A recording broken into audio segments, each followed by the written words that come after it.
नमस्कारम, मेरा नाम है सुशांत।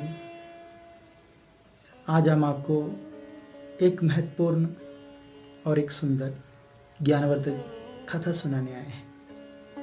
आइए सुनते हैं। राजा भर्तृ कहते हैं, भर्तृ शतक में, भोगान भुक्ता वयमे भुक्ता, तृष्णान जीर्णा वयमे जीर्णा। संत कबीर ने ही बड़ी सहज भाव में इसी बात को कहा। मन मरी माया मरी, मर मर गया शरीर, आशा तृष्णा ना मरी, कह गए दास कबीर। जीवन में ज्ञान कभी भी हो सकते हैं, किससे भी प्राप्त हो सकते हैं। आज हम कथा सुनते हैं एक राजा और उनकी दासी की। जिस सहजता से राजा को ज्ञान बोध कराया दासी ने। राजा बड़े विषय रस की अनुरागी थे। सुख लोलुपता में अपने आप को डुबो के रखे थे और भोग विलास में अपने जीवन का यापन किया करते थे। ऐशों आराम में डूबे हुए उनकी जीवन को एक क्षण भर में, एक पल भर में एक दासी ने बोध दिलाया। राजा की अपनी एक विशेष आदत था, एक स्वभाव था कि वह प्रतिदिन शयन कक्ष में पहुंचने से पहले पूरी शयन कक्ष को अनेकों सुंदर सुंदर फूलों से, सुवासित पुष्पों से, सुमन से सजाया करते थे। और वह सुंदर सुवासित सुगंधित पुष्पों की सेज में वह प्रतिदिन सोया करते थे। और यह कार्य के लिए एक विशेष दासी रहा करती थी।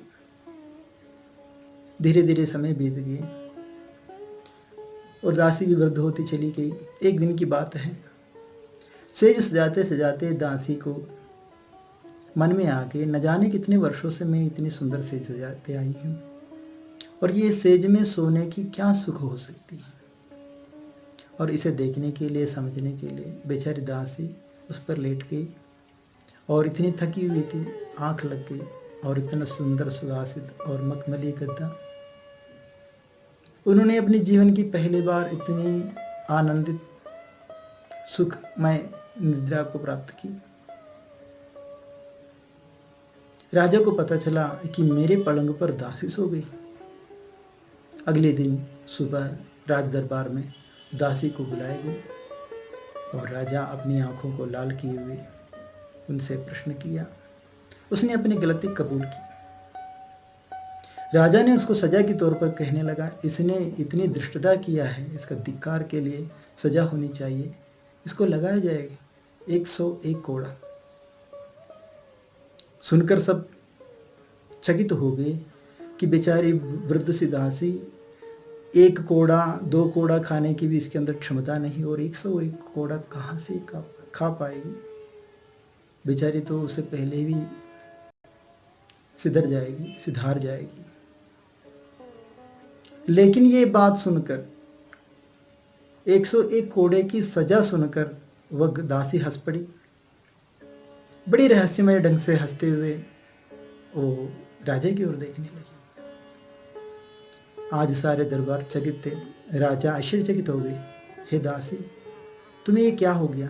कहीं इतनी भयंकर सजा सुनकर तुम पागल तो नहीं हो गई? और भय के मारे कहीं तुम ऐसे हंसने लग गई? भयभीत होकर भय के मारे पागल तो नहीं हो गई जिसकी वजह से तुम ऐसे हंस रही हो? उदासी कहने लगा, राजन, मुझे अपना कोई चिंता नहीं। मेरे जीवन तो ऐसे तैसे बीत गई, लेकिन मुझे तो तुम्हारी चिंता हो रही है। तेरा क्या होगा? राजा सोचने लगा, पूछने लगे, मेरा क्यों कर तुम्हें चिंता है? किस बात है कि तुम्हें चिंता है?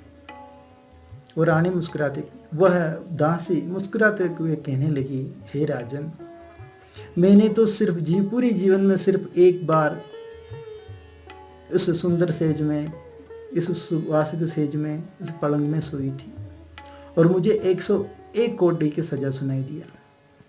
और तुमने तो पूरी जिंदगी इस पलंग पर सोए सोए काटा है। तुम्हारा सजा क्या होगी? ये सोचकर मुझे चिंता हो रही है। मुझे तो तुम्हारी चिंता हो रही है। इतना सुनना था, राजा सन्न रह गया। एकाएक उनकी बुद्धि में पूर्व जन्म की कोई संस्कार जाग गया होगा। अपनी सिंहासन से उठकर आकर उस वृद्धा दासी के चरणों में गिर गया, क्षमा प्रार्थना किया। हे देवी, आप कोई भी हो, आपने आज मेरी आंखें खोल दी, आपने मुझे बोध कराया। न जाने कितने दिनों से मैं इस राजभवन का सुख भोग में, ऐश्वर्य में अपने आप को भूला रहा। राजा ने तुरंत अपने पुत्र को बुलाकर राज्याभिषेक कर दिया और अपनी आत्मस्वरूप की असली आनंद की आध्यात्म विद्या की खोज में अपनी राजभवन को, राज दरबार को, अपनी देश को त्याग कर वन की ओर, जंगल की ओर, संदों की ओर चल दी। तो जीवन में बोध आने के लिए एक क्षण भर समय काफी है। वह बोध, वह आत्मबोध, वह ज्ञान किसी भी एक पल में घटित हो सकते हैं। तो जीवन को हमने भोगों से परिपोषित करके रखा है। भोगान भुक्ता वयमेव भुक्ता। ये भोग हम कितना भी भोगता चला जाए, लेकिन ये भोग कभी नष्ट नहीं होता। इस भोग को भोगने वाले नष्ट हो जाते हैं, हम ही नष्ट हो जाते हैं। भोगों को भोगने हम चले थे और भोगों ने हमारे ही भुगतान कर डाले।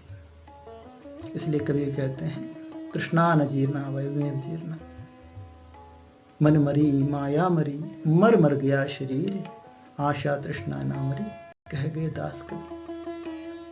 तो स्वयं में जागिए, स्वयं को देखिए, परखिए और जीवन का आनंद लीजिए।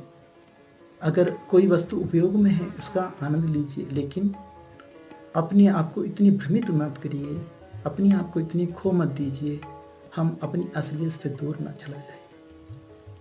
अंदर में जाइए, अपने अंदर में देखिए और असली आनंद की खोज में कभी कभी एक पल आंखें मूंद कर बैठिए। खुद को खोजिए, अपने में ही जानिए। जिन खोजा तिन पाइया, गहरी पानी पेट में बवरा, बूढ़न डरा, रहा किनारे बैठ। राधे राधे। राह दे, राह दे।